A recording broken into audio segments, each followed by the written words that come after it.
Hoje eu queria trazer um tema bastante ainda, né, tabu, mas que tem sido muito falado hoje em dia, que é o assédio moral. E aqui eu acho que é um ponto bastante importante que eu passei o mês todo falando de conflito, eu acho que ainda tem muita situação de desrespeito, às vezes de grosseria, né, de humilhação, de discriminação, mas a gente precisa tomar muito cuidado para não banalizar, né, o significado, o que é o assédio moral.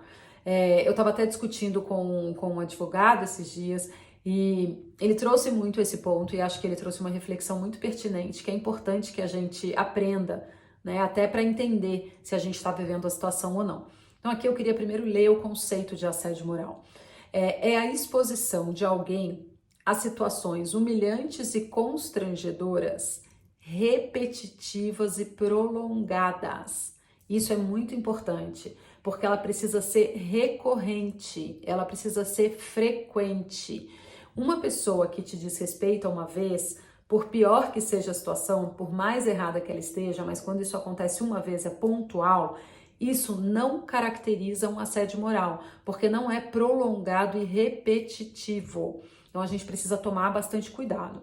Um outro ponto que eu trago para reflexão é a gente também tomar cuidado de o que a gente classifica como um assédio moral. Então, assim, o seu chefe, de forma pragmática, te cobrar o resultado, ou falar que você está fazendo, ou te dar um feedback que não é positivo porque você está fazendo alguma coisa ali que não justifica, você pode ter pontos de melhoria, como todos nós temos, isso não significa assédio moral.